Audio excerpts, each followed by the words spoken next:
Are we finally seeing cracks in the economy from the tariffs? Is it like finally happening? Because we got through May, and I was just talking with my partner Bobby, and we're talking, you know, the prediction was that May, the month of May, we would finally, um, we would see cracks develop in the economy from tariffs, either higher inflation rate or layoffs or something that says this is really starting to impact us consumers and it's going to start making us miserable. And when will it translate into, you know, poor returns for the stock market? Which, by the way, the world stock market index, the main one, AWCI, I think it is at an all-time high. So as of now, this is the most valuable the world has ever been.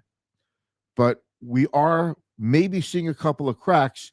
We need to talk about what it means, what to look for, because I don't like to make an analysis or a long-term thought process based on just one or two numbers.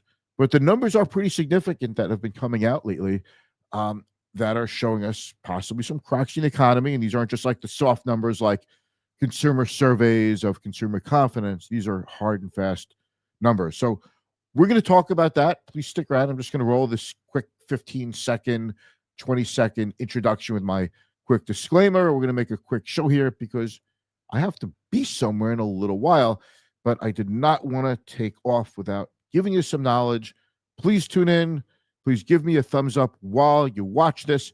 If you have any questions, ask me in the comments.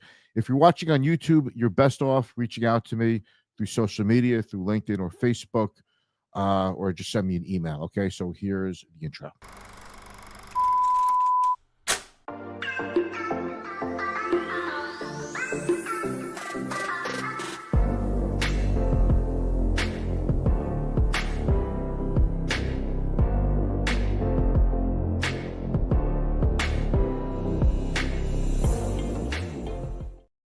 All right, it's good to have you. So the major averages, the S&P 500 in particular. By the way, you cannot invest directly into an index, but you could invest into a security that tracks an index or that mimics an index.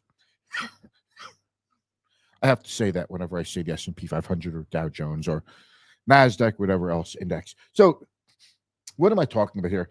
The S&P 500 was up again today. It was up barely 0.01% up, a fraction of 1 point. But it's green, and it's a little bit less than 3% move from reaching its all-time high. So having said that, if you just looked at where we were in the year and looked at where the market is today, you'd say, oh, down, a tiny bit on the year, down just a little bit. Not really that big of a deal as far as stock market investors go. And this is important because we're all one way or another a stock market investor, right? If you're in a 401k, you have an IRA, you've invested assets. It is, the stock market is the number one place to invest to grow your money over time. There's endless news dedicated to it, articles written, and that's what we're doing. And if you don't believe that the market's going higher, that's okay.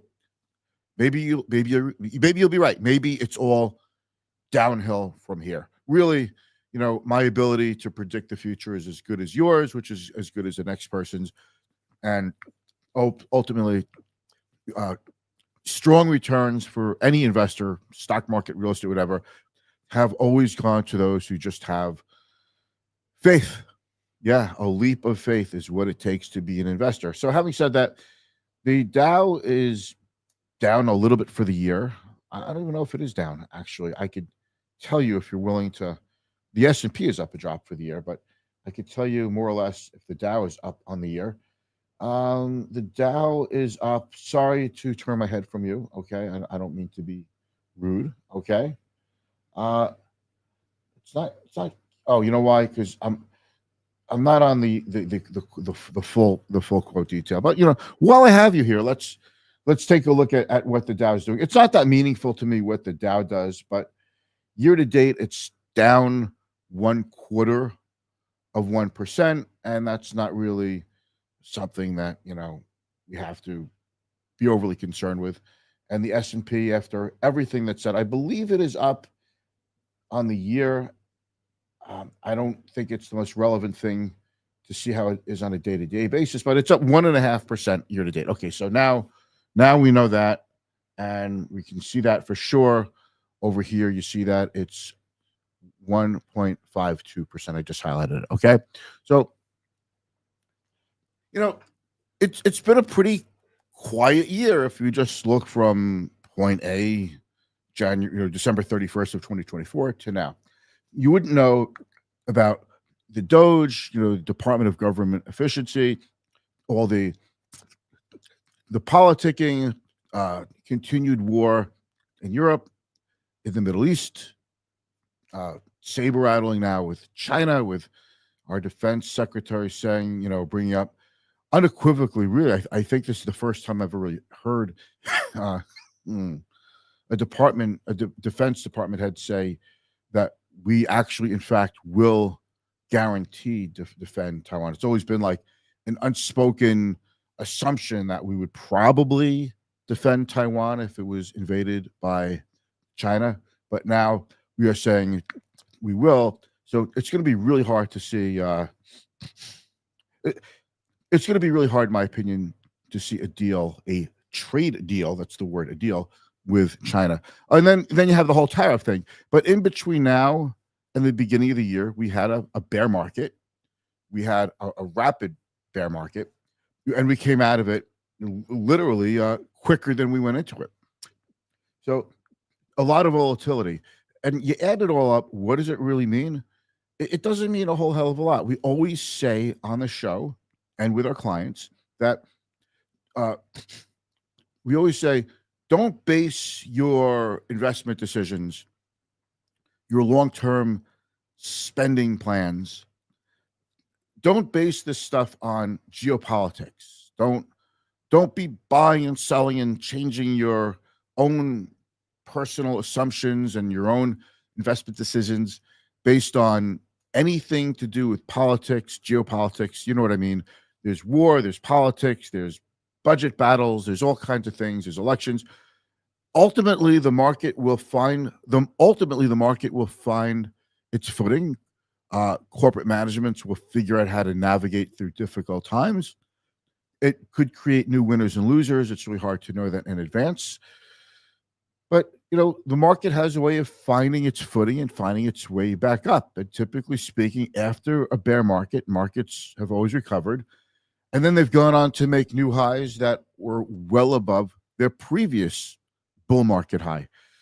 So we like to say, don't make your decisions based on geopolitics, but make them on your own timeline. The time to how long it will be until you actually need to start taking money out of your investment accounts. The time until you actually need to make, the time when you actually need to take money out of your IRA or whatever retirement plan you're using.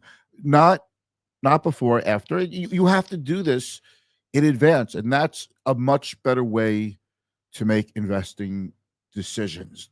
It's not based on, I always want to be in the winning sector. I'm always going to look for the hot stock. And that's fun to do, and that's okay. But when it comes to your really serious money, which is the money that Bobby and I and Andrew manage here, we're managing our clients' serious money. We are aware of some of our clients who enjoy having their small, commission-free accounts or whatever, their E-Trade or Schwab accounts, and they like to have a good time, and that's their idea of going to Vegas, and they enjoy, and that's okay.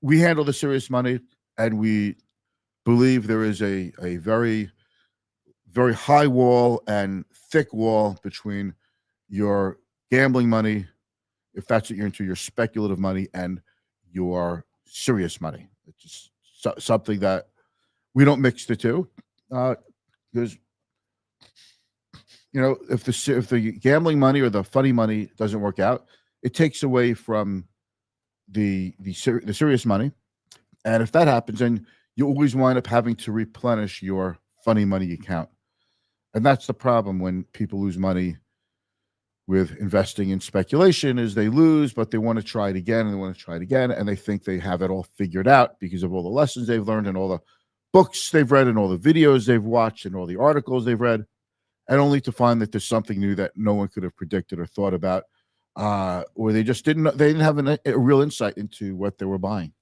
They didn't realize that a company they thought had great technology was already being obsolete, or the market didn't even need that technology, whatever it was, to begin with. So, all right, I'm kind of meandering here, but let's get back to the main thing: cracks in the market.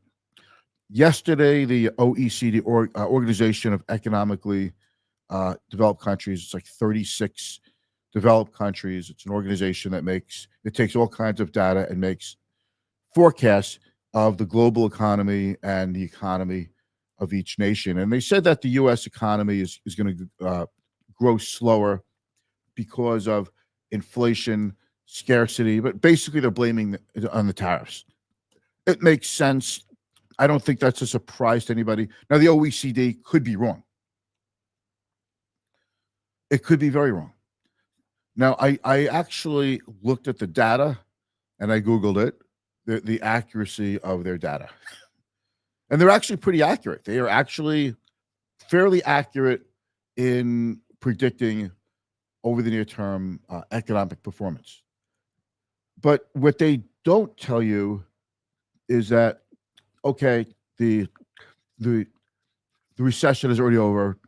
It doesn't help you with the stock market.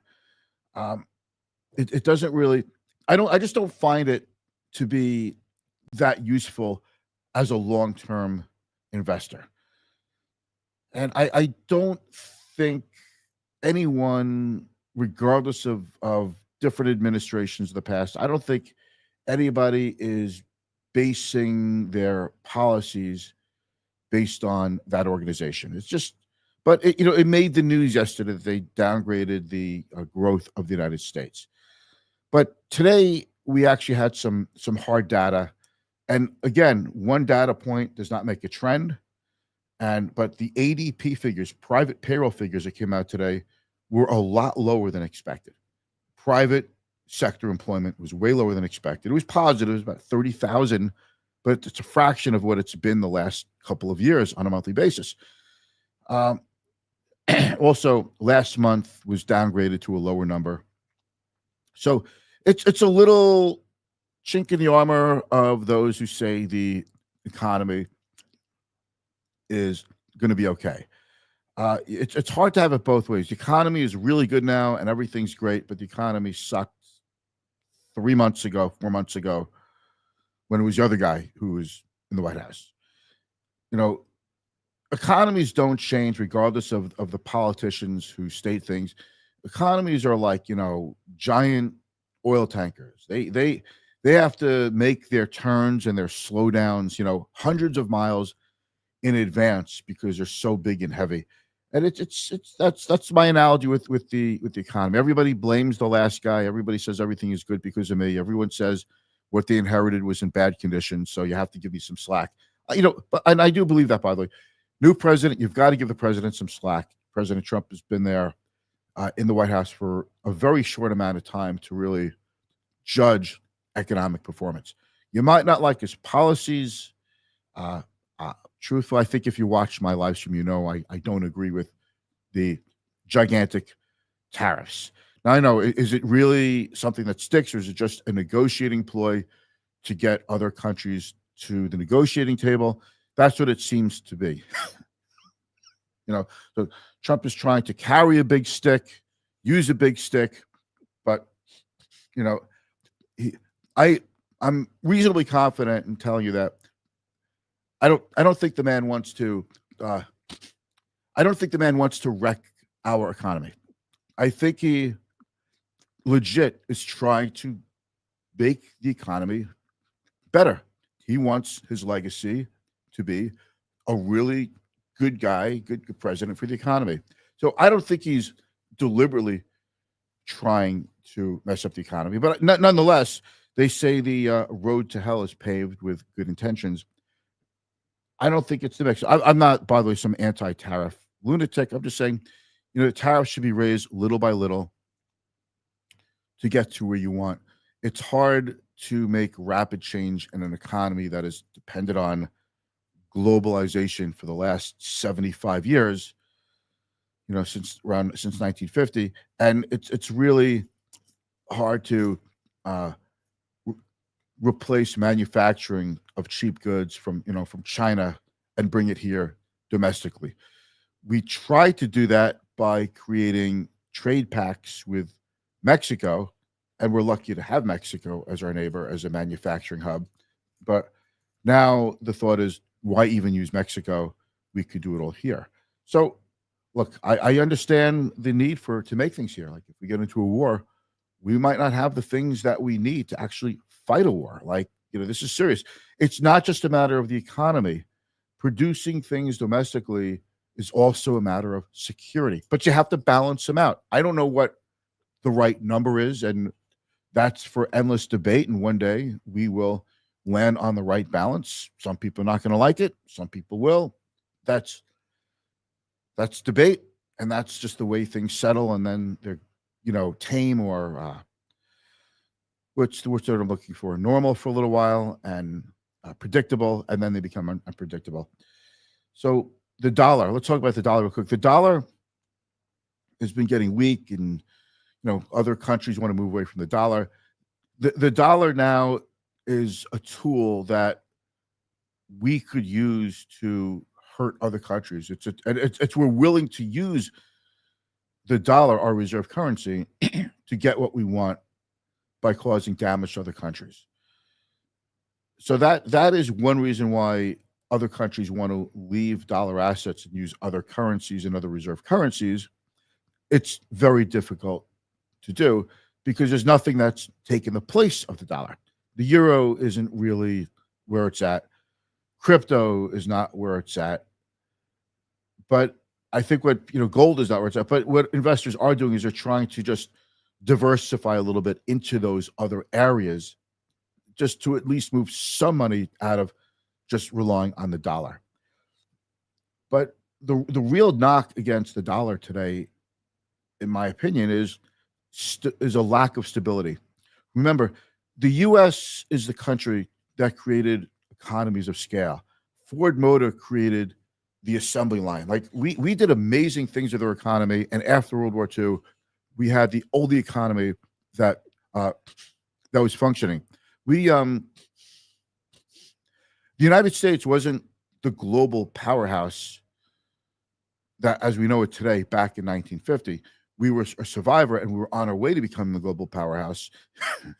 And we had to fight the Soviet Union, and that became our big enemy. And China was just an emerging market. Nobody really thought of them in the 60s and 70s as a military adversary that could do much damage to anybody. But we had an efficient economy, stable and efficient. And what tariffs do is they make the economy less efficient. And if you're not as efficient, you lose, investors lose faith in your economy. And they demonstrate that by moving their dollar-denominated assets into other denominations, like putting money into European stocks, European real estate, Chinese companies, Japanese real estate. And people just start to spread their investments more in other areas of the world. They diversify more. All right. That's what de-dollarization means. It's a call for diversification because U.S. economy is not going to run as efficient going forward, in spite of all the wonderful technology we have, because of the tariffs. That's why you're hearing words about the dollar. Now, the chinks in the army, though, for the economy are ADP payrolls are down, and the Fed's beige book came out today. Let me make this a little bit bigger so you can see it. I don't want to be like I'm just a shill for CNBC.com, but this is a website that I am on a lot. I like the writers. This guy here, for example, Jeff, is actually the most prolific writer on he's the most prolific writer on CNBC, and he writes to me. He writes the important stuff that I need to read, so I follow him, and you should too. But the U.S. economy has contracted over the past 6 weeks as hiring has slowed and consumers and businesses are worried about tariff-related price increases. All right. It just goes on about all the bad things that we're bound to see from the tariffs. But back to the beginning, we haven't seen it yet. Like the stock market's been going up. We haven't seen massive layoffs. There's a little bit of inflation, but overall inflation figures continue to run very close to the 2% target that the Federal Reserve likes to see. So where is the problem? Like for all the people who are worried about the recession, what it does to the economy and the stock market, right here, I'm one of them, and all the negativity you see in the media, where is the problem? So the problem, like anyone else, if you expect a problem and you predict a problem and you don't see it yet, you always say, oh, it's coming. It'll be here. Don't you worry. But right now, I don't see it. And that's what Bobby and I were talking about, that we've had a very smooth recovery in May and a really good market. And we've had a bunch of data points that have not really shown any indication that the economy is getting hurt until today. On Friday morning, we get the non-farm payroll. That's the big non-farm payroll number that the market moves on every month. And then June 11th, the following week, the following Wednesday next week, we get the consumer price index figures to see what inflation looks like. Those will be big tells. And I think those will tell us what's happening with consumers and tariffs. And it's really important. The next thing after that is I can't believe it. We're almost done with the quarter. So the first week of July, which is only 4 weeks away, all right? Think about that. It's coming up already. You're going to start to get corporate reports, earnings reports, and commentary from Walmart, Costco, and GM, and Ford, which, by the way, Ford just had a really big sales number.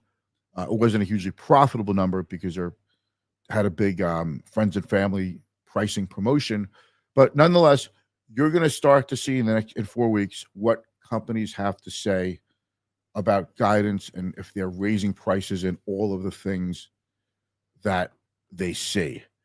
So I hate to sound like the consistent repetition of the media, but we are just okay. But we're just going to have to wait and see. We're going to have take another month to see what the data looks like.